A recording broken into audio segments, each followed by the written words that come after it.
കഴിഞ്ഞ 6.5 പതിറ്റാണ്ടിലേറെയായി മലയാളികളുടെ ഓരോ നിമിഷങ്ങളെയും സംഗീത സാന്ദ്രമാക്കുന്നത് യേശുദാസിൻ്റെ ശബ്ദമാണ്.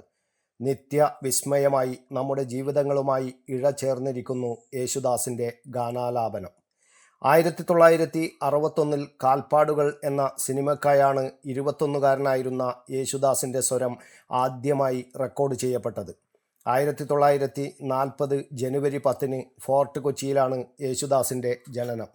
പ്രസിദ്ധ സംഗീതജ്ഞനും നാടക നടനുമായിരുന്ന അഗസ്റ്റിൻ ജോസഫ് ഭാഗവതരുടെയും എലിസബത്തിൻ്റെയും മകനായാണ് യേശുദാസ് ജനിച്ചത്. ഈ ദമ്പതികളുടെ 7 മക്കളിൽ രണ്ടാമനായിരുന്നു യേശുദാസ്. മലയാളികൾക്ക് മാത്രമല്ല, ലോകത്താകമാനമുള്ള സംഗീതാസ്വാദകർക്ക് ഡോക്ടർ KJ യേശുദാസ് വെറുമൊരു പിന്നണി ഗായകൻ മാത്രമല്ല, പ്രണയം, വിരഹം, ദുഃഖം, നിരാശ, സന്തോഷം തുടങ്ങി അവരുടെ വികാരങ്ങളുടെ പ്രതിഫലനമാണ് ആ ശബ്ദ സാന്നിധ്യം. സൗമ്യ കാമുക ശബ്ദത്തിൽ ഓരോ തവണയും യേശുദാസ് പാടുമ്പോൾ അതിരില്ലാത്ത പ്രണയം ഗാനങ്ങളിൽ നിറയുന്നു.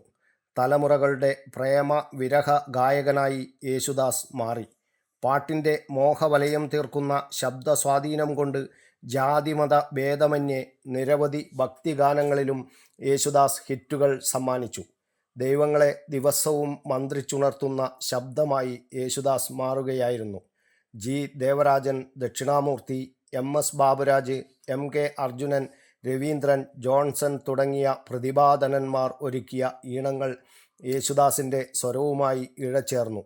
സംഗീതമുള്ളിടത്തോളം കാലം ആ ഗന്ധർവനാദം നമ്മുടെ കാതുകളിൽ തേന്മഴയായി പെയ്തുകൊണ്ടേയിരിക്കും. News bureau, Kannur media.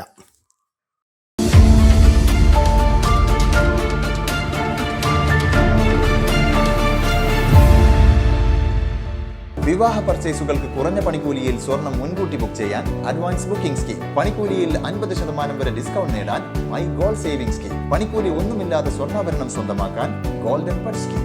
എന്നും വിശ്വസ്തയോടെ സ്വർണം സ്വന്തമാക്കാൻ ആരാധന ജ്വല്ലറി, കുവൈറ്റ് ആൻഡ് കണ്ണൂർ.